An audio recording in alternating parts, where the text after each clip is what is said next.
I'm Tinashe Nhova, and this is Neutral Zone.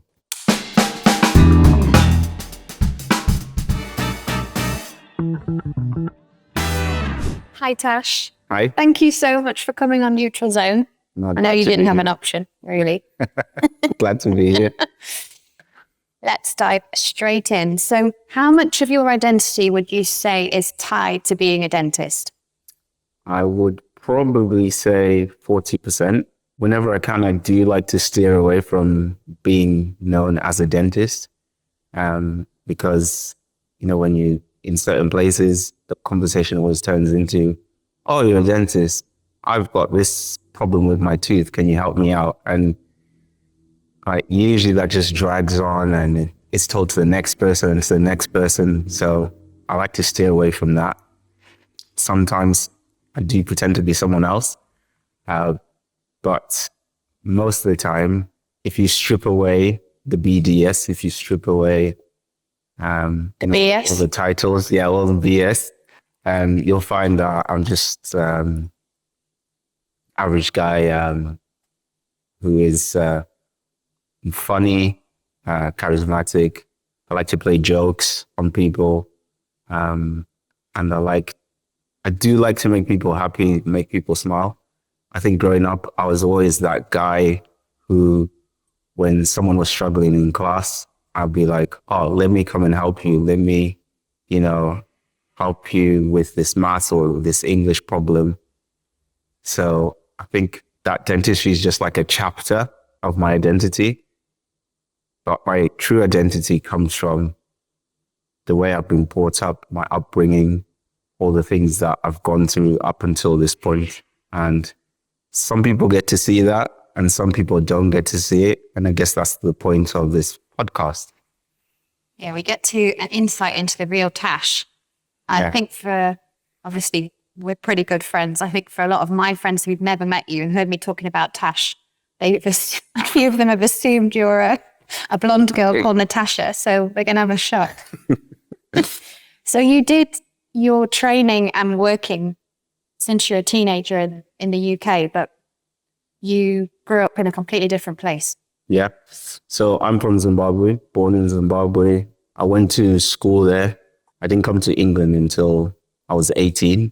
My family at the time, my dad was in a really good place in terms of his job when I, turned up into the world. And he had a lot of money. We had anything you could ask for. We had a big house. We had a number of cars. We had a maid and a nanny and a gardener, 2 drivers. Must be nice. Yeah, it was nice. But the interesting thing is, at the time, I didn't know that it was as nice as it was. So the school I went to boarding school from the age of 6, and that was, it had its ups and downs. But the school, interestingly, was a school that was quite expensive when you compare to all the schools in the country. My dad managed to get me into there because of his sort of high-paying job. And I was a weekly boarder, so I went there on a Monday, and then the driver came to get us on a Friday. And then I'd be home for a few days. And I remember the first day I went there, my parents had been getting me ready for boarding school. So I went there and I could make my bed, with hospital corners, the way the hotels will do it. There's all sorts of skills that I had. And then by the end of that day, when my parents dropped me off, they kind of had to sneak away. And I was playing with these other kids, and then I realized, I'm sleepy, I need to go home. So I looked for my parents, couldn't find them. And then I remembered that we were parked in the car park. I ran over and basically my parents had gone. And I just stood there in shock. And the matron came up to me and she was like, oh, don't worry about it, and she was like, I'll make you a cup of hot cocoa. And then I remember falling asleep. And then the next day I woke up and this bell was going. And I was like thinking, where the hell am I? And that was the first day of boarding school. And we had all these other kids there as well. We all had to like follow suit, get in line, put on our uniforms and be like prim and proper. And, you had to sort of fend for yourself, look after yourself. But thinking back, it was good. But at the time, it was hard because I just wanted to be at home. Was that the same? Were you full-time boarding, 6 to 18? Pretty much. So I was weekly boarding from about 6 to about 12. And then from 12, I was full-time boarding up until I was 18. And that was a whole different kettle of fish in itself. In what way? Boarding school teaches you to look after yourself. There's no one to, that your parents aren't there. You can't call them. This was obviously back in the age when there was no cell phones and stuff like that at your disposal. So if you had a problem, you had to learn to deal with it.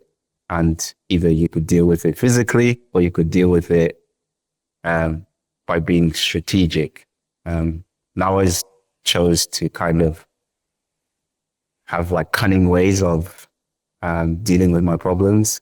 So a lot of the time I would pretend that I was related to either the head teacher or one of the like really important teachers. So people would be like, so if like someone tried to kind of bully me, I would just say, the head teacher or so-and-so, yeah, I'm related to them, or it's my dad's best friend or this and that. And usually that would solve my situation. So I remember one time I was in Form 1, which is first year of high school. There's a guy who came up to me and he said some things to me, and I turned around and I said, this teacher is a cousin of ours. And he said, I don't believe you. And I said, okay, I'll show you. I'm going to go to his house and I'm going to let him know what happened. So I turned around and I started walking towards this teacher's house, clearly calling his bluff. But I just knew that, this has to land or I'm going to be in trouble for the rest of high school. So I went on my way and I had to go up this hill. And as I got halfway, I think the guy just started to kind of believe that, if this is a possibility, I'm going to be in big trouble. So he came after me and he grabbed onto my leg and he was like, please, please, please don't go up. And I was like, no, it's too late. And I dragged him up the hill. And then when I got to the top, I was like, okay, this is enough. And I said to him, okay, I forgive you, but never do that again. And then that guy became like my best friend and he protected me from everyone else. So like high school became this like place where I was really safe. I didn't have to worry about anything because he was always there to help me out. You played that well, didn't you? I played it really well. So you were there till you were 16? Yes. So I was going back to boarding school. Boarding school time was really good. And in my primary school sort of period, I was like the class clown. I remember looking back at my reports. My teacher always said, he's good at his maths and everything, but he's always cracking jokes. He's always making people laugh. So that's how I got into trouble. I wasn't doing like anything silly. It was just like me being myself. And I think that I've carried that into like my adult life. I'm always trying to make people laugh, make people smile. Sometimes it works, sometimes it doesn't. I do believe it was mentioned in your best man speech at your wedding. Yeah. So, being at primary boarding school is good. And, there's not many moments that you can remember, but I do remember one particular moment when I got really ill, severely ill. I had malaria. How old were you? I was probably 10. And probably 10 or something like that. But if you don't know what malaria is or the symptoms, like you get sort of shivering, you're hot and cold, and it changes every like couple of minutes. So the head teacher called my dad and he said, look, your son's really ill. You need to come and get him. So the driver came, he picked me up, and I got driven home. And I was in and out of it, as far as I can remember.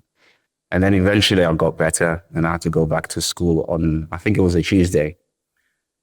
And then my dad said, today the driver isn't taking you to school. And I was like, oh, how we get, I thought my dad was going to drive us to school. And he was like, no, we're going to fly to school.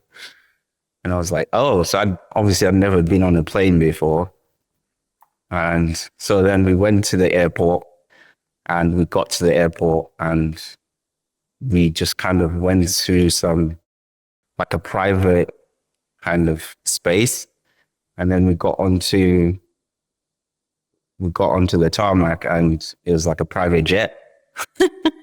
And I was like, okay. So we get on the plane, and just you and your dad? Just me and my dad, yeah. Nice. Me and my dad and the pilot. And we get to, now the thing is, the school was like in farming space. And the thing is, the school, next to the school was a farm, and the guy had built a mini airport. So private jet went and landed there. And my dad had told the school that I was coming. And so we had all the kids from my year, they were stood outside. They were watching me come back to school, and this private jet landed. And then I got out, and the only thing that was separating the school from where we landed was like a big fence. So there was a taxi there waiting for me. Everyone was clapping. It was like, oh, welcome back, welcome back. And then I got into this taxi only for it to go all the way around and into the school. And that like made me popular in the school. If there's any way to have high school points and be up there, I mean, that's so unfair. Yeah, that was crazy. All better after. Yeah. The funny thing is, I then met one of the kids I went to school with when I moved to England. And we met at the same college, and I looked at him, he looked at me, and he was like, Tinashe. And I was like, wow, what are you doing here? And he was like, what are you doing here? And like, we were just talking, and he suddenly said, man, I remember when you came to school in the private jet. And I was like, what? Because I'd forgotten about it at that point. And he mentioned it, and he was like, yeah. And I was like, really? And he was like, yeah. Everyone was just like talking about it. They were saying like how amazing it is. And I was just like, oh, wow. Things like that really made an impact. When's your 40th? Couple of years. I feel like we've got to make that happen again. Full circle moment. So you mentioned going to Sheffield. How did you jump from Zimbabwe to Sheffield? So in Zimbabwe, I went to Brighton Country School, finished there. We were always moving house, moving cities. So I went from that school, went to a school in another city that was like 5 hours away. And that was boarding school as well. I then started to go to high school, and it was sort of at this point that things started to change a little bit. So my dad was a mechanical engineer at this point, and he's doing really well. He's on the board of this big company, and he suddenly finds out that there's a bit of embezzlement going on. And my dad's like a really honest person. So there was some investigating that was done. And then... So your dad found out about the embezzlement? He found out about the embezzlement. And then a load of people lost their job. And then the next thing that happened is the president, who knew my dad really well, and they'd worked on so many different kind of things together. He then said he was looking for a minister of mining and energy. And he was like, he wanted my dad to take that position without any voting and things like that. But then other people heard that my dad was going to get this role, and because they were probably doing some other shady stuff, they were like, not a chance. So to put things softly, my dad had to leave the country the next day after certain decisions were made, and he was told never to come back. Otherwise, things wouldn't end well. Wow, okay. So my dad went to the airport, came to London, and then that was it. Had he ever left Zimbabwe? Yeah, dad was always traveling. He was with his business. He'd go to Egypt, he'd go to America, he'd go to Cuba, he'd go to all sorts of places. So when my dad left, for me, it was like he's going on a business trip again. But then a year passed by and I hadn't seen him. And I thought, this is a bit strange. And another thing that happened was while I was at high school, there was people wearing these black suits and they seemed to be following me. But I couldn't prove it, but I just felt like there was always someone watching me and following me. And I didn't think too much about it at the time. So then I asked one of my cousins, I said, look, I haven't seen dad in a while. Like, what's going on? And then he told me and he was like, your dad had to leave and, you know, he's not coming back. How old were you at this point? At this point, I was 16. So GCSEs or equivalent? GCSE equivalent, yeah. Okay. So I was 16, getting ready for my exams. And I was like, oh, what happened? And he told me. And he was like, but he's taking steps for you to come to London. At this point, when dad left, we basically lost everything. All his assets, all his money, all the bank accounts were closed. And everything that he was doing while he was in England was like to pay for us to still be able to go to school. So your life didn't change at that point? You didn't know, that's why you didn't? Life changed, but I didn't know it had changed because there were a lot of people working in the background to try and make sure that we were still going to these schools. So life didn't change, and it involved, you know, a lot of movement of other people's money and things like that. Is it just you or you have siblings as well? So it's me and my two sisters. Were you all in separate schools? Yeah, we're in separate schools. I was in what you arguably the best high school in the country called St. Ignatius College. And my sisters were in some other schools. Was yours all boys? I was also all boys, yeah. Okay. And it was like really strict. It was, you know, the standards were really high. And I remember one of the mantras of the school was 100% is not good enough. So, you know, when it came to exams, like, I think the ethos was like, you can always do more. Like, you can get 100%, but you can always do more. You can help people, but you can always do more. And I think that's something that stayed with me even up until now. So all of this was happening. My dad was away. I was getting ready for exams. But it didn't really shake me. Because I think I just thought, yeah, you know, dad is safe. He's in London. Didn't even know where, you know, what London was like. And then I wrote my exams, did really well. And then I had to prepare to come to London. So you finished your GCSE equivalents and then what someone said, you're moving. So I started speaking to my dad and he said, yeah, I'm trying to get you guys over here. And we've kind of lost everything. So I need you guys to come here because you're going to have a better life. Had you ever traveled? No. Other than the flight to school, I'd never traveled. I'd never left the country. I'd never been on a commercial flight. So it was interesting because dad didn't actually have any money to take us to London. And I became increasingly aware of it because there was a lot of things that we used to have or do that we no longer had. And we had to move house and all of these things. So when we actually came to England, my dad didn't buy the air tickets. It was the Red Cross, which is a charity organization, which bought the tickets for myself and my sisters. And then we flew to England, arrived in Heathrow. It was 2nd of March, 2005. Did you have a I'm guessing you have passports? Oh yeah, we got passports and everything. We got all of that stuff really easily because my mom had connections.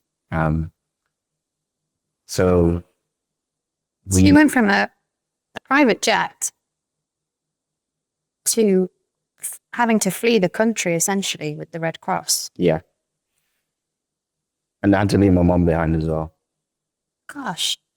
And you were, what, 17, 8? I was 18 by at the then. point when we left. And we went straight to Sheffield because at this point my dad was a refugee, and got resettled in Sheffield, in Fox Hill to be specific, which isn't The most the most affluent of areas. Is, you know, to be blunt, is like, you know, really poor area. And basically it paints the picture of having to start again rock bottom. I usually ask people if there's a pivotal point in their work or life that's changed how things have worked out in the end, but you've just answered that. So that is the pivot. Yeah. You've gone from pretty much everything to almost nothing overnight. And were you put in sheltered accommodation? It was these position was your flats dad that in? we lived in. It wasn't too bad, but, you know, coming from, you know, living in where you've got loads of space and you can have a party and pretty much you're not going to disturb anyone, to some flats where you can hear the neighbors shouting and screaming at each other. And that's when I learned about ASBOs, you know, and and you know, we had a few ASBO letters come through our post actually, and it was like me and my sisters were just having fun watching TV or having playing music, having a dance, and it was like, oh, you're making noise past 10 o'clock or something silly like that, and like you're not used to that because, you know, it almost feels like although you're in your own space, you are sharing that space with everyone else. So it was a big change. Massive change. Absolutely massive change. Because I came in March, I couldn't start college until September. But my sisters came in and they went straight into school. My other sister went straight into college. And I was at home and doing nothing basically, just waiting for September to come. How did you find it, like the whole shift, culturally, music, food, going from Zimbabwe to Sheffield? I think food was a difficult one. It's got good in recent years, Sheffield, but I'm from there. At that point, we weren't known to be a foodie city. Yeah, the food was really difficult. Like, yeah, food is very different. You know, everyone will notice any country that you go to, it's so different. But I think it was the way people speak to each other, greet each other. I think for me, the real shift was I went from being in an institution in boarding school. So I didn't even know Zimbabwe that well because I was always in boarding school. But then when I came to England, suddenly I had this whole big wide world. I was no longer going to boarding school. I could just get on a bus and go from A to B. Roaming free. I could roam free. I could go shopping. I could do whatever I wanted. So for me, it was Meadow Hall. Meadow Hall, yeah. So for me, it was like a big shift. And I loved it. I liked it. And during the time I was waiting to go to college, I had to find a job. So you mean college, you're waiting to start to do your A-levels in the September? Yeah. So I was waiting to start to do my A-levels, but that was going to be a few months. So my dad said, you need to go look for a job. So I said, okay. Started looking stuff up, called the Job Center Plus, and then I got an interview, but I didn't have any clothes. So I said to my dad, well, I haven't got anything to wear for this interview. So I went to the job center and they gave me some vouchers, which I could use to go to Meadow Hall to buy myself a suit and some shoes and some socks. So I went to Meadow Hall, got myself a suit. I think it was probably like £50 voucher. So I had to make it work. For everything. For everything. And I got what I needed. It didn't fit really well. It was like big baggy suits and things. And went to several interviews. Didn't get the job. So it made it quite difficult to actually feel like life was starting, because it was just like, okay, I'm getting a knock, getting another knock and another knock, until eventually college started. So I applied for college, and the college, I think it's still there, called Longley Sixth Park. Yes, lean top. It was an experiment by the government at the time. And because Longley Park is in a really poor, deprived area, they decided to build this college from scratch. And they put in the best teachers they could find from all over the world. So they paid them loads of money. But all the students were from the deprived areas surrounding that college and in Sheffield. So initially, when we all applied, there were so many students. I remember going to my first time, I was like, this place is packed. But I think... Were you used to like tiny classes in boarding school, or how many, what was the difference? Yeah, boarding school was like, 10, 11, 12 children. And then get to college. Yeah, get to college and there's like 40 students. But I think it was by design, because the experience, I think, was showing that I think they expected a lot of people to drop out for several reasons. And we saw that week by week. The numbers were dwindling in class. We'd be in the biology class, maybe there's 30 people. And then after like a month, there's only 20 people. And then it just got less and less. But for me, this was perfect, because coming from the college I went to back in Zimbabwe, I had this whole thing about, I was disciplined. I was always studying. I was always in the library. So I didn't need anyone to hold my hand. I already knew what I wanted to achieve. From when I was little, I wanted to be a neurosurgeon. And it came really from an advert that used to come on TV. And it was like these kids saying, when I grow up, I want to be a tennis player. When I grow up, I want to be this. When I grow up, I want to be a neurosurgeon. I remember looking at that and I said to my dad, what's a neurosurgeon? He was like, oh, someone works on the brains. And I was like, people work on brains? And he was like, yeah, sometimes the brains need fixing. And I was like, oh, I'd really love to fix brains. So up until that point, I'd always thought, right, I want to be a neurosurgeon. Didn't really quite understand the steps towards getting that. And then it kind of came, I stopped thinking like that. And I started thinking, okay, Dad has been successful. Dad's a mechanical engineer. Maybe I should do that. And that was one of the first things that the college asked us. So you had to fill in a form. What do you want to become? What subjects are you going to do to do that? So I wrote mechanical engineer, biology, chemistry, maths. And then the first year finished. And then I got called in to someone's office. I thought I was in trouble. I had no reason to think that, but I went into the office and I still remember his name, Phil Nelson, was sat there and he said, Tinashe, and I said, yeah. And he goes, it says here you want to be a mechanical engineer. And I was like, yeah. And he was like, why do you want to do that?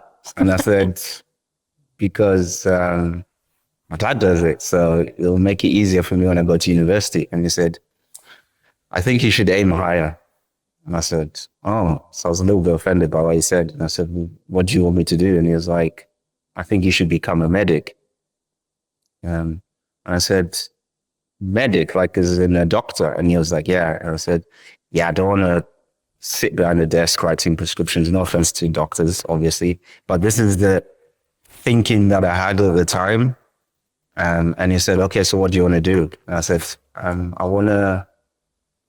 like doing stuff with my hands. And he said, okay, why don't you be a dentist then? And I said, nah, I'm not going to be a dentist. I'm not, sitting there looking in people's mouths. Yeah, that just doesn't do it for me. And he said, okay, let's do it this way. There's a dentistry open day tomorrow at Sheffield University. If you go there, whatever time it finishes, as soon as it finishes, you can go home. And the reason he was saying that is because I used to receive EMA, which is education maintenance. I forgot about EMA. What was that? £30 a week or something? Yeah, so EMA is £30 a week that the government would pay students to attend college, but it was a bit like going for a job. So you had to be there from 9 to 5 every day. But if you missed a day in the week, you wouldn't get paid. So he was basically saying, tomorrow's Friday. If you go to this open day and if let's say it finishes at noon, you can go straight home. You don't have to come back to the college to finish up the hours. So I said, well, what I'll do, I'll just go for an hour or two, and then I'll just go home and relax. So I said, yeah, I'll do it. So I left, went to Sheffield Uni the next day. It was in the orthodontic department. And I was there, I was watching them change the color of the elastics. They were showing me before and after images of teeth being straightened. And everyone was just really nice to me, and there were other people having a look, but I felt like it was just me there. And then I thought, oh, well, let me ask them a bit about their lives. And like one of them was telling me they lived in this massive house, and I was like, okay. And then another one was talking about a Porsche, and I was like, okay. I was like, I could see myself doing this. This might be the thing that I want to do. So I stayed there until 7 p.m. Like I was one of the last people to leave. They were putting out the lights and everything. And then I went home. And then on the Monday, I had to go back into college. And I had to report back to Phil. So I went to Phil's office, knocked on the door, and Phil was sat behind the desk. He had a big newspaper. I'll never forget that. It was covering his whole face. Just you could see his hands from the side. And his feet were coming up from underneath the newspaper. Like a broadsheet, yeah. And it was almost as if he just knew it was me who'd come in to see him. And he said, Tinashe, so what do you think?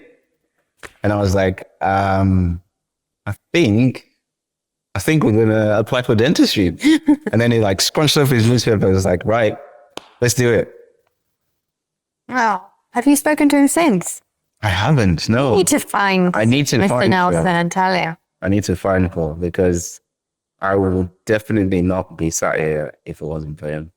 It's so crazy, isn't it, that someone can have that much of an effect on where your life goes. Absolutely crazy. Good man. You saw something. Yeah, I saw something, definitely. So you started dental school in what year? So I started dental school in 2008. Mm-hmm. In Sheffield. In Sheffield, yeah. The journey from Phil Nelson saying, let's do it, to going to Sheffield wasn't like straightforward. So Phil Nelson said yes. And then the exam results came out and I got AAC. And I'd applied to all, I'd applied to all these universities, including Sheffield, and I got rejected to our interview, got 4 rejections. Or was it 5? Something like that. So I was like, that's another falling again, you know? So I started spiraling. I was thinking, oh, it's not going to happen now. Like, I have to resit these exams. And yeah, it was a tricky moment for me because, you know, I had to believe in myself, but at the same time, I had to be realistic about what was possible. Because in this moment, I had so many different ways I could go. To the point that I went on clearing, and it was the last day of clearing, and I was looking at optometry. Optometry? That's so interesting. Yeah. For those who are listening, that's what Tasha's wife does. Pretty much, same field. Yeah. So I started looking at eyes, and I thought, you know, I've got the grades, I could do this. But then just when like the last few minutes were going through, I just snapped out of it. I was like, no, I can't do that. I need to finish what I started. So I left it, closed the laptop, and I was like, right, I'm just going to leave it and we'll see what we can do. That same day, I went to college and I got called into one of the offices. And there were like 3 teachers sat in front of me, and they said, right, Tinashe, you know, you got the C in biology, but we really believe in you. We believe that that you together we can make it into an A and that you can, get into dentistry. I was like, wow. So they believe in me. They must see something in me. So then I thought, yeah, I can do this because they believe in me. So I was like, cool. I'll come to the lessons. They were like, you don't have to pay anything for it. And, you come in the afternoons and all this kind of stuff. We did that, got the C into an A, had to obviously apply again through UCAS. And then... and you'd found a job to do at the same time? Yeah, so during all of that, decided to look for a job because I was forced into a gap year, basically. Initially, I was at home. I was being a bum. And I was just, I wasn't doing anything. I was just waking up really late and going to sleep really late.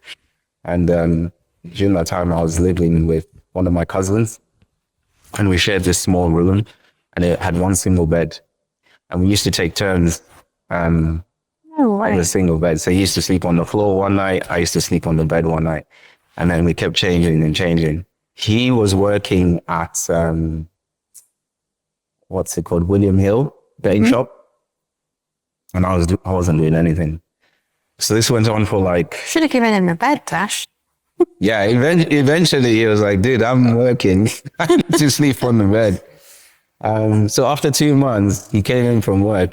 And I was sat there, I was playing FIFA. I'd been playing FIFA for 2 months, all day and all night. And he said, dude, you need to find a job. Like, you can't just be sitting at home. And I said, oh, okay.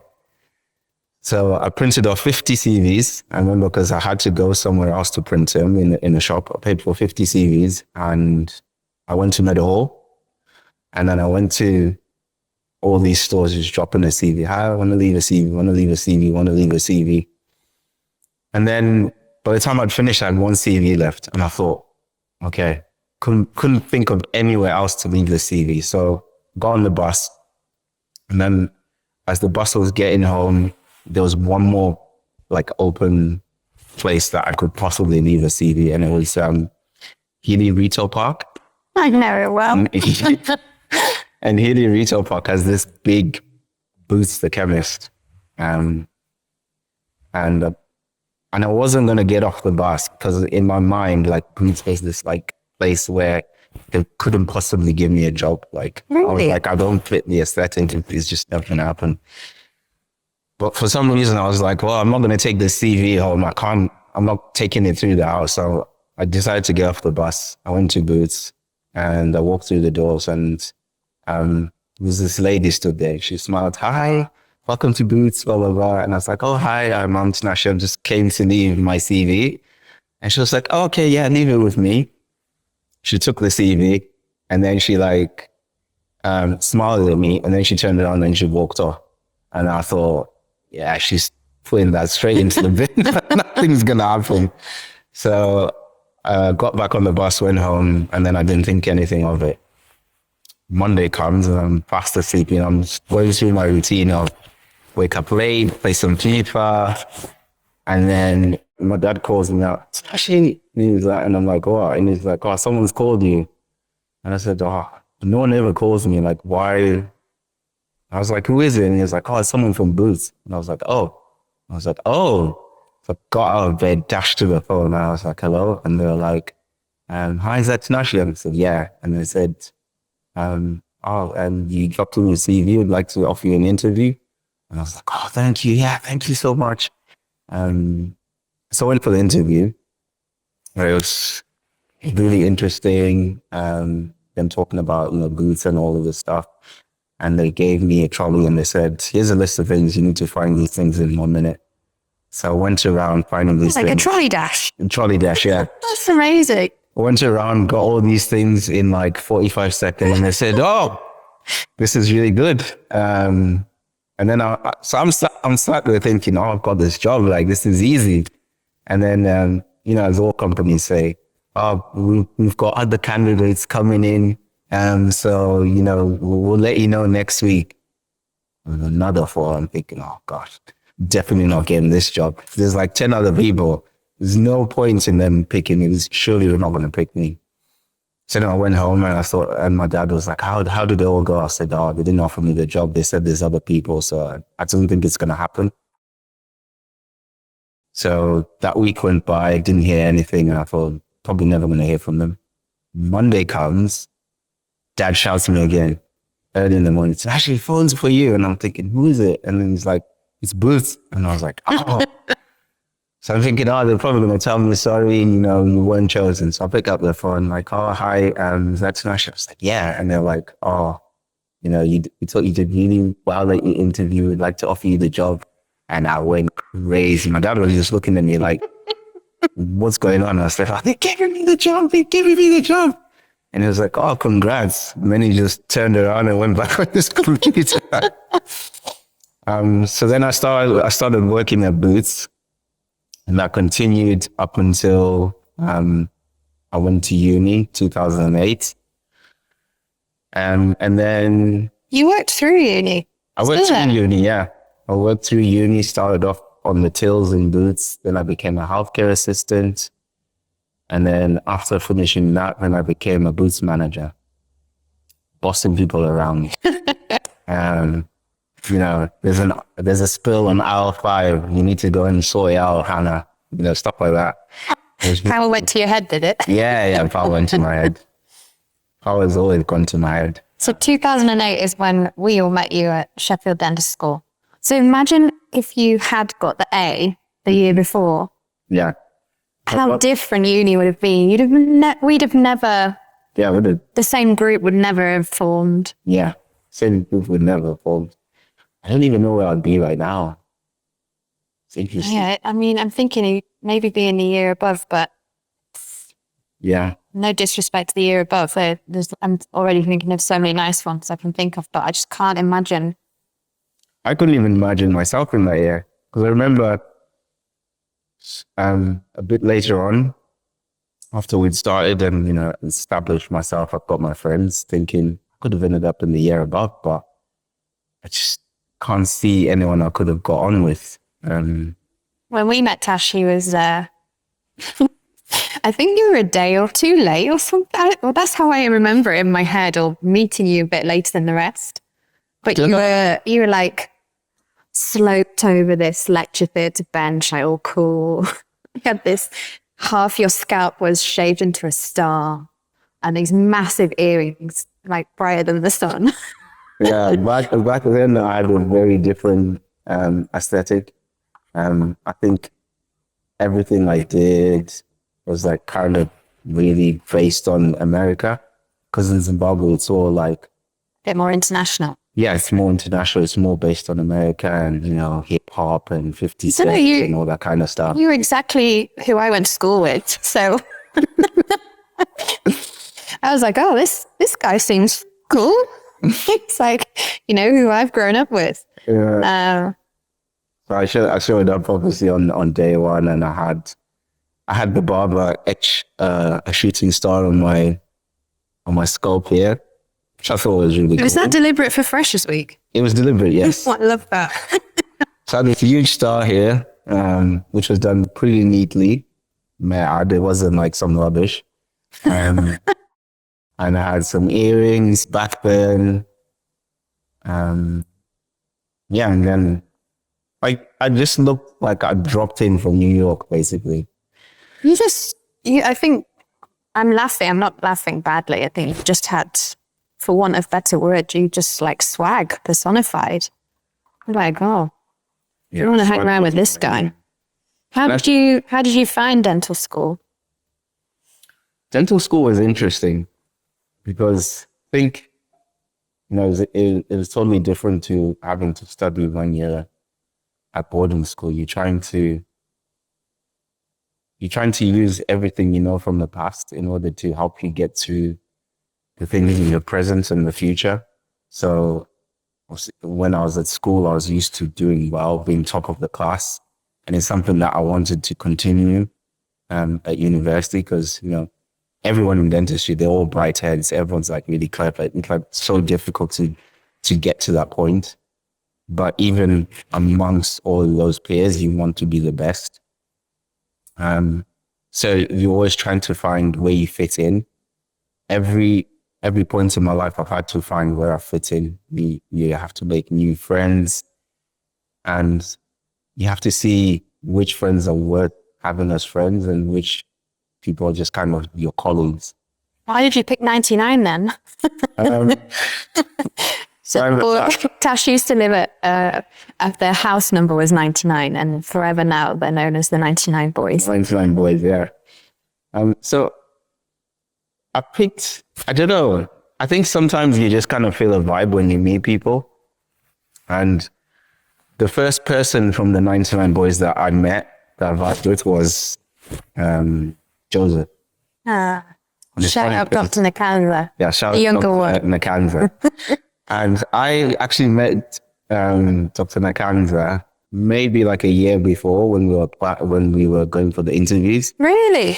So I went to the uni interview and it was just me. My dad didn't come.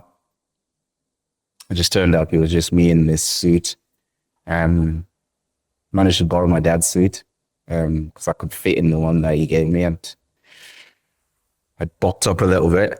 And the first thing I noticed when I went to the interviews was I'd left something behind, right? Everyone had either the mom or the dad or both there. Can I tell you a funny story about that in a second? So I'm looking around, everyone's got someone with them, and I'm sat there and it's just me. And it could have easily shook me, but I was just like, well, it is what it is. And I remember seeing Joseph. So I sat there and I see this guy and he's got this massive afro. Did he? It was literally out here, I'm not exaggerating. And I'm looking at him and I'm thinking, I'm sizing up the competition. I'm thinking, okay, they're going to give people places. There's another black guy there. He's got this afro. That doesn't look neat. So I could knock him out. He's out. So, that could be a place for me. So I was just sat there sizing up because, I had no one with me. So I was just thinking whatever I wanted. But evidently, obviously, we're friends. He's now a doctor. So then I met him on, this first day. I'm like, oh, this is the guy that I saw at the interview. So I walk up to him and I told him, I said, oh, I saw you at the interview. He obviously didn't remember me. I said, I saw you at the interview. You had this huge afro. And in my mind, I was like, you ain't getting a place. And obviously you're here. And I think we kind of bonded over that. And then I can just imagine him laughing, being like, who's this guy? Yeah. So I was speaking to him and he was like, he said that it does exactly what he was like, who's this guy? And like, why did he think that he would get a place over me? But yeah, we laugh about it now, but that's like my biggest memory from applying. But I did enjoy uni. Uni was fun. It was challenging. I think every term we would have 3 or 4 weeks where it was really intense. So outside of those 4 weeks, went out, enjoyed life, went to the lectures. But those 3-4 weeks we were in the library, we were sitting there, we were doing the hard work. And then as soon as it finished, we went back to kind of living normal lives. And that happened all the way first year, all the way through to fifth year. And obviously fifth year came, did the final exams. And I remember being in the finals in the OSCEs. And I was asked a question that I had studied really well for. Like when you get ready for an exam, like if someone had said to you, this question is coming, and you studied just for that question, and then that question comes, you'd think you're going to nail this, like you did 100%. That happened to me. This question came, I didn't know it was coming, but I'd studied for this question so much that when it came, I froze. Oh. And I sat there and I froze and I could not answer the question. And one of my tutors was there and she knew that I could answer the question, but she also knew that the person who was sat in front of her wasn't the same person that she knew. So she was like, time out, let me have a word with you. So she took me to the side and was like, look, what's wrong? You've got this. You know, I know you know how to answer this question because when we did A, B, and C, you answered this question like fluently. Who was that? I think it was Martin, Mrs. Rachel. Rachel Martin. Yeah. Oh, lovely lady. And she said to me, I know you've got Shout this. out to Mrs. Martin. Yeah, shout out to Mrs. Martin. She said, I know you got this. It's okay. You know, it's just nerves. And so anyway, I went back in there and eventually I answered it. And you could see the whole room. I think there were 3 people in there. They were lighting up, like cheering me on, like, come on, you've got this. Like, finish off the word. Like, you're saying, say more, keep going. And then, like, in the end, obviously, I did pass, but it was like really emotional because I thought there's a chance that I failed this and I have to repeat. But luckily, I came through. And then, you know, dentistry, the real world started. Quickly on that, I'm going to tell you about my dental interview really quickly because I'd forgotten about it till you said. Yeah. When I went to my Liverpool interview, I was on my own. Mm-hmm. Went on a train. You know, it's quite a big deal, isn't it? You're only little. And I'd got this like outfit I'd planned. I can still picture it, like black boots, this like cargo midi skirt, tights, black polo, Cosmopolitan, Starbucks, like fake Marc Jacobs bag. I was going in. Mm-hmm. I sat reading my Cosmopolitan, reading my Starbucks, and there's this guy opposite me, my first interview, with his dad, firing questions. And I kid you not, he had a monocle. Mm-hmm. You know, I think. I remember sitting there like, I'm done, I'm not getting a place. And this lovely Scouse girl came to collect me from, and I can't do a Scouse accent for the life of me, but she came and got me, and we were in the lift, and she just looked at me and she's like, suck it to him, girl. I was like, okay, I'll try. But, you know, there's moments in your life where you're so sheltered. You only know your school, your friends, and you're suddenly out there. I remember my mum telling me, like, you've got to work really hard because you're up against private schools, you know, private tutors, got to get in there. And I don't think it registered till I saw that monocle. Uh-huh. Those boys, still part of your life? Yes, the boys are a big part of my life. We obviously lived in this house and he had 8 of us. And we pretty much helped each other through pretty much everything, like through the exams, through nights out, through relationships, through, you know, things happening in your personal life, you know. And even to this day, we're always collaborating, always talking on the group WhatsApp. If anything happens to anyone, we'll drop everything and we'll. I do think what you guys have is very special without sounding sloppy, especially nowadays with men's mental health and how important people talk about, you know, men speaking. You guys do see each other regularly and look after one another. Yeah, I think it is really, really important. Yeah, but I think there needs to be more of that because I think dentistry is quite isolating. And if you're isolated, there's a number of different ways things can go. Like when you have a complaint, it can be really difficult to overcome it because, you know, I'm sure loads of people have had complaints and it's quite difficult to sleep, quite difficult to like do anything really. But when you have people really close to you, it kind of gives you a perspective on what's happening. And 9 times out of 10, someone's been in that situation that you're in and they can help you to like overcome it. So it's been really instrumental in taking me to where I've been now. I've been doing dentistry for 13 years. And I couldn't have done it without them. And even these boys, you know, we finished uni and that group grew into something else, grew into another group of boys. And now that group is like, I call them the laterals, but they are their own group. And yeah, this group is now huge. Absolutely huge. 25 of us, we're all doing like different things in specialties like implants. Some of us are cosmetic dentists. Some of us have gone into max fax. So whenever there's an issue or a problem, we're sharing ideas, sharing problems, and helping each other to solve them. So I think, yeah, it's good. It's really important. There's zero judgment in groups like that as well, isn't it? You can put any kind of case up and you're not thinking out what they're going to think because they're your friends, which is quite unique.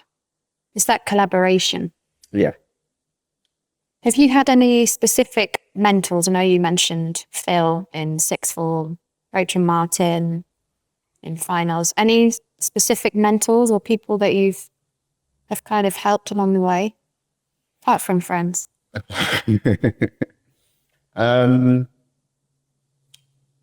Well, I have a mentor who helped me through my foundation year. My foundation year is interesting because were you in Doncaster? Something? I was in Doncaster, yeah. And so when I first started my foundation year, something happened with my registration. So when you go to foundation year, you have to hand in certain documents and things.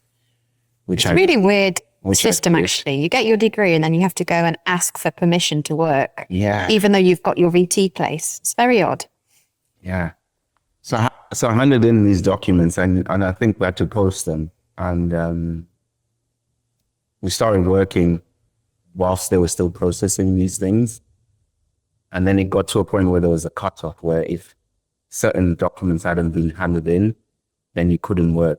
So suddenly I got a call from, I don't know if it was the deanery or something. They called me and they said, look, you can't work from Tuesday. They called me on like a Friday. They said, on Tuesday, you have to stop working because you're not registered. You haven't sent us the documents.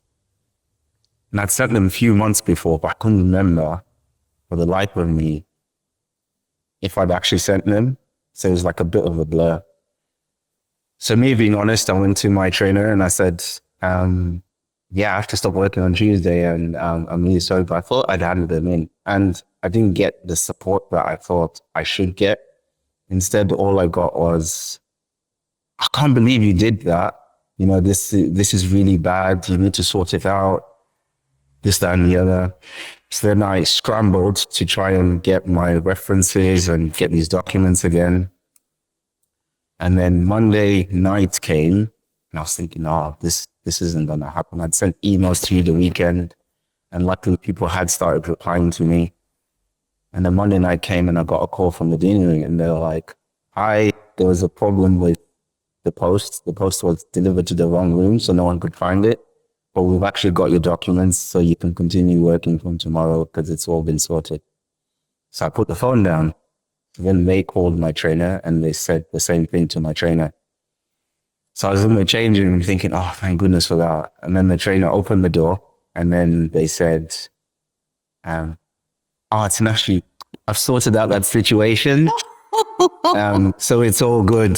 So, you can come to work tomorrow. I was like, hold on, wait a minute. So they were about to leave because I was changing. And I said, wait a minute. I said, they've just called me before they called you. And they've told me that there was a problem with the mail and they found it. I said, and the trainer said, oh yeah, that's it. And I said, so don't take the credit for that. And then I said, I told you that I had handled this stuff in, but instead of supporting me, you started, attacking me and saying all this and all that. And I said, you shouldn't make any associate feel that way. And I said, I don't think you should have any foundation students after I'm done. And I'm going to let, the deanery know this. It's very brave of you. Yeah. I was fuming. And then that trainer said, really apologetic. I'm really sorry. Please don't do that. Blah, blah, blah. And I'll support you. So then the next day came and it was a totally different trainer. Didn't used to say morning to me or anything. That morning came in, holding a coffee. Oh, I got you a Costa coffee. How's everything? Do you need anything? I'm going to this training session. Do you want to come as well? So that year turned out to be really amazing because I had all this support I didn't have to pay for anything. All my petrol and everything got paid for. Really? Yeah. You learned a good lesson there, that you stood up for yourself and it worked out. I did, yeah. But I feel like I've always done that. Like with the bullies at school, the same thing. You gotta stand up for yourself. You gotta... Where does that come from though? Because I definitely didn't have that at school or uni. Nowadays it's easy, but when you're that young. I think I got those ideas from watching movies. Really? Yeah. Avid movie watcher at that Yeah. age. What kind of I movies? love watching movies. Like my favorite is like comedies and action. Like I'll sit and watch any comedy. Yeah, White Chicks. White Chicks is my favorite movie. I've watched that a bunch of times, like maybe 27 times now. Really? And I tell people that they don't believe me. I can recite it word for word. So I watch films and I see things happen in films, and a lot of the time I remember things, and then I think, oh, maybe if I did that, it might work. Maybe if I did this, it might work. So everything I've done in the past where I've like, right, I'm going to beat this bully, not through physical punches, but mentally, it's because I've seen it somewhere. But I feel like we all learn from seeing things somewhere. If we learn to be scared of something, we've seen someone. Yeah, an example. Yeah. If we learn to be courageous or strong, it's because we've maybe seen our parents be courageous and strong. So watching movies has always been something that I enjoy. I really get immersed in movies and I learn from, I get a learning point from anything I watch. A lot of them are based on real life, aren't they? They are. Maybe not White Chicks. Yeah. I mean, White Chicks is, yeah. I'm thinking of other ones. Yeah, I mean, your life's like a movie, Tash. It feels like it, certainly. Before I was due to meet you today, I was trying to think of someone I know that works harder than you, and I struggled. And now listening to your story and your dad and moving countries, I can see where it comes from more. But at one point you were working in 5 cities. You flew up to Newcastle from London every week or twice a week. And even now I have a notes app in my phone I have to update on the regular where you're working, just so I don't pester him too much to go for a beer after work. But it's obvious where it comes from to me, but why do you think it's you flying up and down the country? Because no one else I know has ever done that for a dental job. Yeah, so about the flying, it was during COVID. So during COVID, obviously, the world went on a standstill and people spent a lot of time on social media, Instagram. I got a message on Instagram from a practice and they said, practice up in Newcastle. And they said, look, we're like really busy. We really love your work. And we'd like you to come and work with us. And I thought... Just off Instagram? Just off Instagram. Just random message that came to. And I thought, oh, this is one of my friends playing a trick on me. Did you? Yeah, I thought, yes. I didn't know who it was, but I was like, someone's playing a trick. We've got everyone but a Geordie. Yeah, and I thought, and they're trying to make me like, I'll turn up one day to meet the boys and they'll be like, did you really think that I'd practice messaging and said, come and work with us? Kind of thing. But I thought, okay, let me think of it from both sides. If this is real, I need to approach it in the right way. So I started replying, and then eventually they said, come up and have a look. And mind you, I was living in Bristol at the time. So went over, there were no planes flying at this time because, it was just after COVID, there were no flights. So I got the train, went there, had a look, and they said, we're really busy. And they told me how busy they were. And I was like, okay, this is ideal. And it was a time when I hadn't actually started doing any composite bonding. And they said, we need you for composite bonding. I've done a few cases that I posted. But from those cases, they said, we think you'd be a good fit. And so I went up there and then we agreed on the contract, and then I started working there. Then they opened up flying. So I'll fly from Bristol to Newcastle. And in that first year that I was working, I took 64 flights. I was a regular at the airport. Madness. It got to a point where I knew, okay, if I get the bus from this point at this time, I'll get to the airport just in time for when it's like 20 more minutes to board. Last minute security. Last minute security. I'd go through the fast track, and then I'd literally just be walking all the way through, and then I'd just get on the plane when everyone was getting on. The thing is with you, I don't think you see that as hard work. I think that's the difference. Yeah, I don't. I think you see it as adventure. I do. I do. Is that correct? Yeah, you're correct. I always think to myself, why not? All the time I'm like, why not? Someone will say to me, can you do this? Will you do that? I'm like, why not? I've never heard you moan about working hard. Never. But you don't burn yourself out either. I think you are interesting. Yeah. What do you do to stop working too hard? Like, what are your limits? What do you do to look after yourself? So one of the things is watching movies, obviously, as I mentioned. What's your favorite movie of all time apart from White Chicks? Recently, Top 5. my favorite movie is Avengers, Infinity War, and I have a good reason for that. I've never seen any of them. Oh, you never seen the Avengers? So the Avengers with Thanos is not like my favorite movie. And the reason I say that is when you watch movies that have this kind of storyline where there is a hero and there's a villain, usually those storylines are all the same. There's a hero, there's a villain who comes up against him, the hero beats the villain, and then it's a happy story at the end. And usually the reason why the villain is a villain isn't like a good reason. They're just being evil to be evil.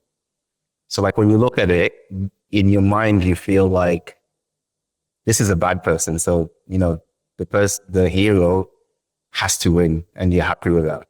But when you look at the Avengers with Thanos, the reason Thanos is doing what he's doing and, you know, collecting all the Infinity Stones to snap is actually for a good reason that we're currently living in now, where the world is getting overpopulated and resources are, you know, eventually will run out and all those kind of things. And we see it with all the pollution and all this.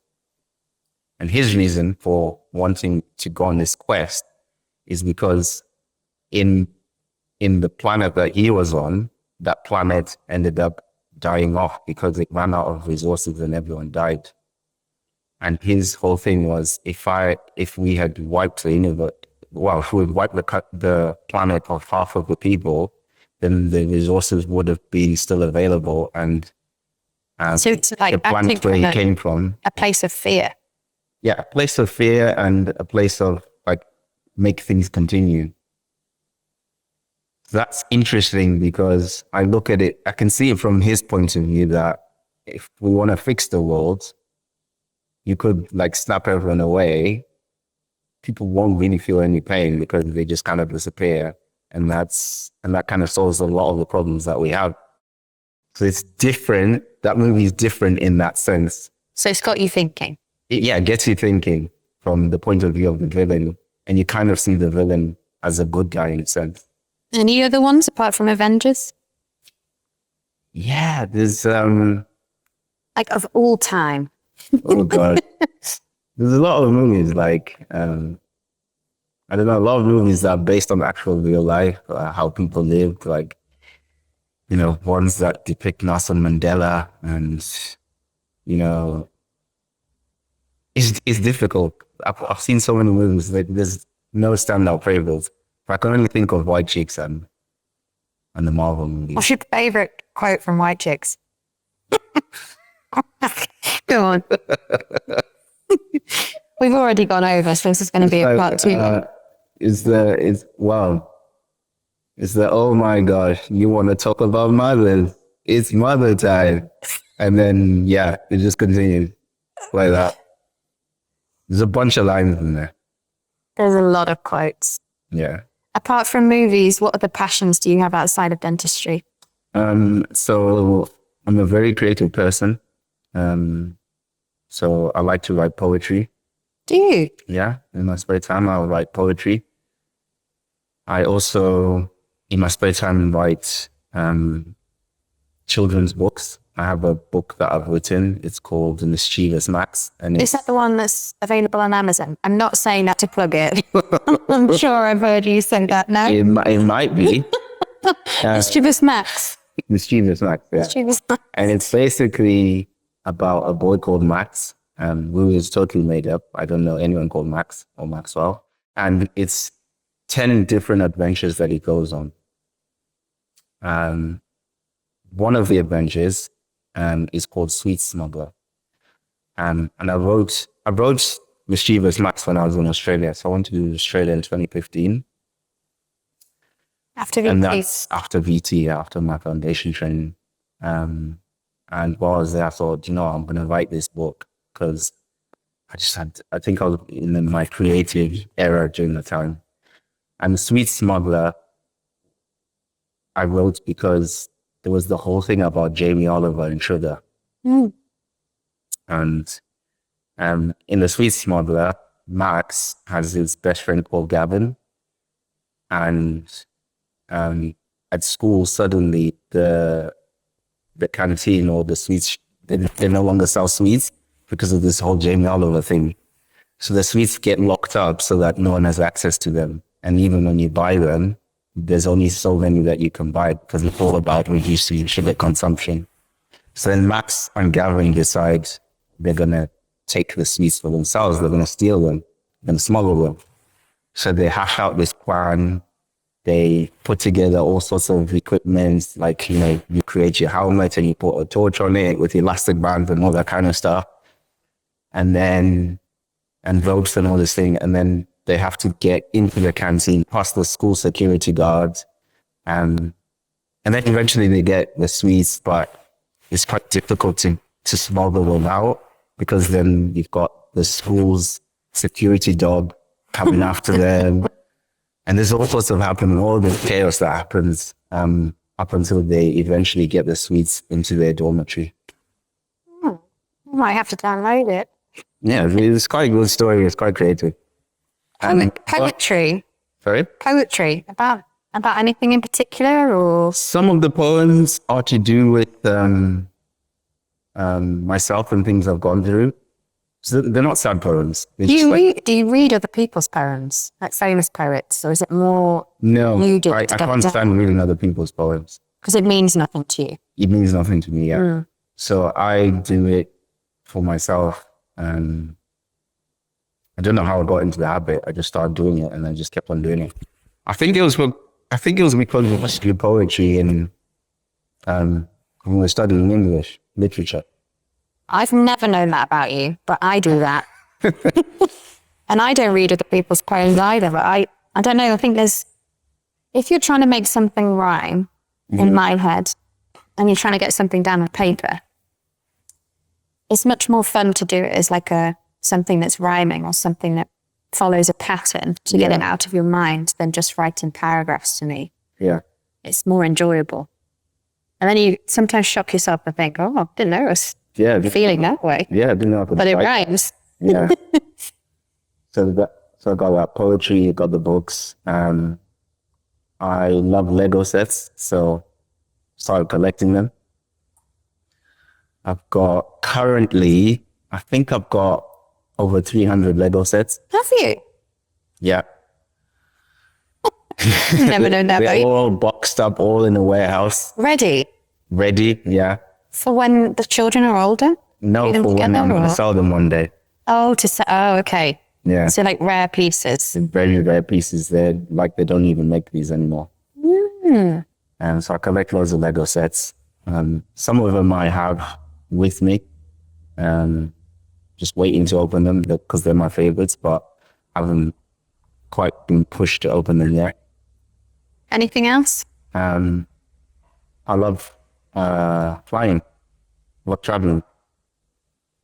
Really into flying. Love going to loads of places. Love going on holiday. Where's your favorite places recently?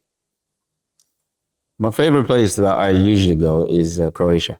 And I've been there plenty of times with all my best friends. But obviously, there's loads of other places to go. I'd really love to go to Africa this year. The Serengeti, bit of safari. I think that's pretty cool. I did safari when I was about 9 years old back in Zimbabwe. Have you been back since you moved? I went to Zimbabwe in 2017, quite a while back. So it'd be nice to take the family. Yeah, I think I'll go back again, maybe end of this year. I want to do Zimbabwe, Namibia, South Africa, and then maybe go somewhere up to Tanzania or something like that. What do you love about traveling? I love planes. I just love aviation. I know this sounds weird, but I love knowing how an aeroplane works. I love knowing why planes crash. So I sit there and I watch these videos, crash investigations, just trying to find out why. The red box or whatever they call it. What is it called? The black box. The black box. Yeah. So I try and find out everything about planes. So initially when I did watch it, I think I started watching it when I did the 64 flights. So I was like, if I'm going to do these flights every week, Practically driving. yeah, if I do these flights every week, there's a chance that one of them could go down. So I wanted to know what the risk was. So I sat there watching these videos, and then eventually I realized that obviously it's very safe. People say it's safer than driving, but I couldn't really quantify what that actually meant. I heard you're more likely to, this is a bit morbid, isn't it? You're more likely to die in a car accident in the Uber on the way to the airport than you are in the plane. Exactly. Which puts things into perspective. Yeah. So I love planes. I love sitting in the airport. I love people watching. Yeah. What do you like about watching the people in the airport? I just Makes me feel like an ant. You know, like in a good way. Like you're so tiny. Everyone's got their own story, and they're going here, there, and everywhere in the world. Yeah, you're just insignificant in a good way. I think the word is it called sonda? Maybe. I think it's a word. I think the word is called sonda. Let me Google it. The realization that everyone's living their own lives. And they're the main character in their own thing. And they're thing. the main character in their own lives. And you're just watching and you're thinking, I wonder what that person does. I wonder where they're going. And, they're hugging people and saying goodbye and crying. I always think that when you're walking the streets and you're looking into people's living rooms. Yeah. And the lights on, or it's Christmas, everyone's got a little tree, and you're like, we're only as big as our own little world. Yeah. And it's a comforting thing somehow. It is, yeah. I think it's pretty awesome. I think everyone has a story. And do you do any sports? I play football. Mm-hmm. I'm really good as a striker, but I'm not very balanced in terms of my feet. So I get injured every time. But it's probably because I've never actually trained to play football properly. Apart from that, when I was in school, I did all the sports. When we were at the boarding school, we played rugby, hockey, football, horse riding. Really? You name it, we did it. Really? Yeah, we went through it all. It was like that kind of school. Swimming. Track, yeah. 800 meters. I was really good at cross country. Really? I was one of the top. I had really good endurance. So cross country. I don't mean this in a bad way, but you're not built like a cross country runner. I know, but that's interesting. I could. I think that's mental. I could run my socks off. Mental endurance. What's really crazy is when I was at school, I was always in the finals of the high jump. Sorry, Tinashe. Really? Yeah. Who did you go to school with? No, but I was. It's amazing. I had the ability to propel. I jumped for one of the bar, isn't it? Yeah. Jumping high. Yeah, I had the ability to jump over that, and I was competing with people almost twice my height. Maybe you are just bouncy and agile. Yeah, I could just leap into the air and go over it. Obviously, I never got the gold or anything, but I was always So you do like athletics then? Sorry? You do like athletics then? do love athletics. I do love watching athletics. 100 meters every year when it's on TV, I'm there. You know, got my popcorn out, got my drink out. I know it's 10 seconds, but you know, It's a good 10 seconds. it's a good 10 seconds, and you get to watch it all through the preliminaries and the heats. I just love the discipline behind it. Yeah. It's an individual sport. It's not a team sport. Yeah. I've never liked team sports. I don't know what that says about me. But it's the self-discipline that it's you and just you, and you go for it. It's literally all about you. Yeah. When it comes to that. Competitiveness and drive and Yeah. pushing the body to its limit, like mentally and physically. Yeah, to its absolute limits. Who's your favourite? My favorite Male sprinter. My favorite sprinter is right now Noah Lyles. Yeah, I knew you were going to say that. And I have a good reason for it. So Noah Lyles, the thing is, I think with Noah, people don't believe in him. They look at him and they think, he's not going to do this. Last time was a fluke. He's not going to do it this time. And like, to put it bluntly, Noah's belief in himself overrides the crowd's disbelief.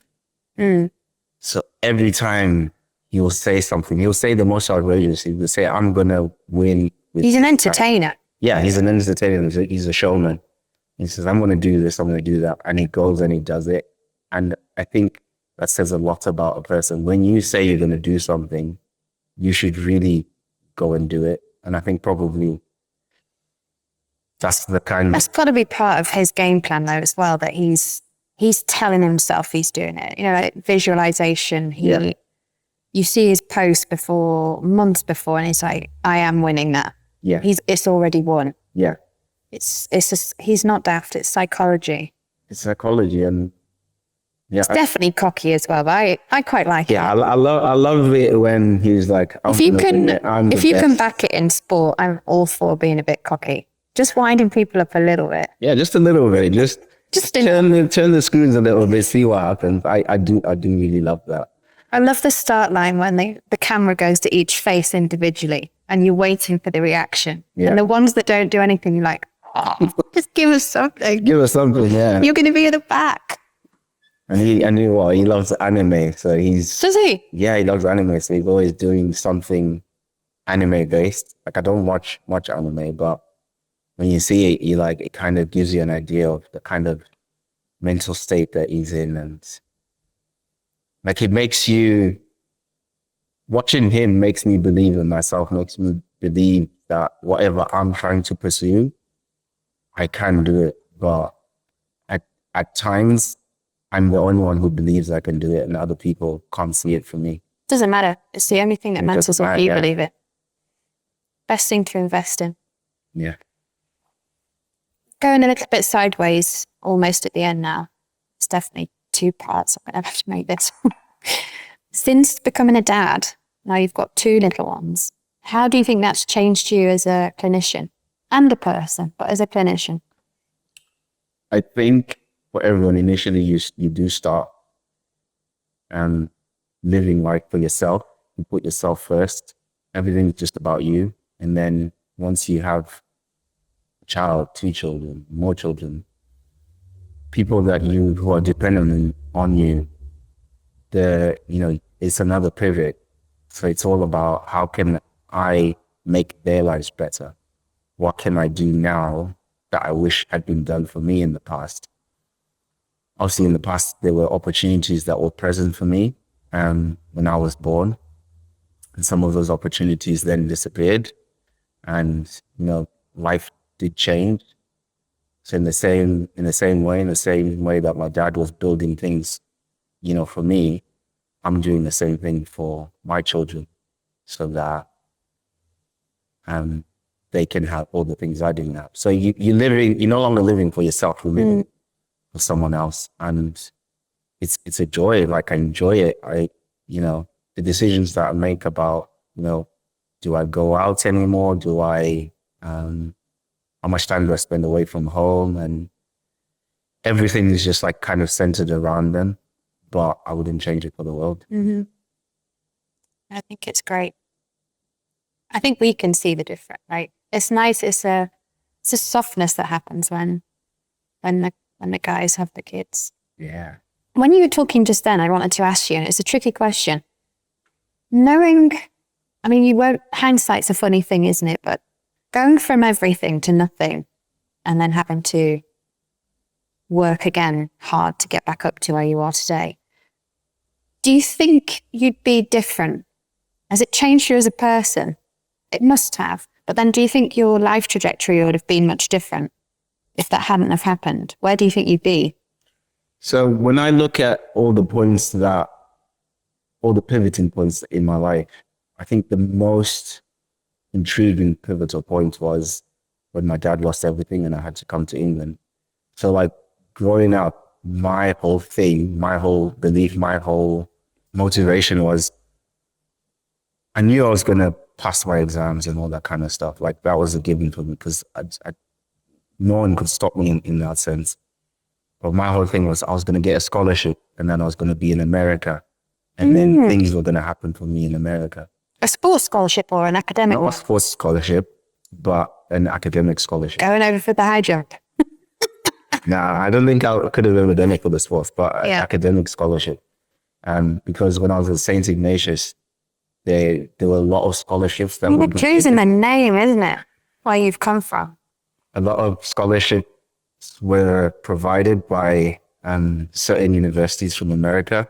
And so there was a number of students who would always go to America.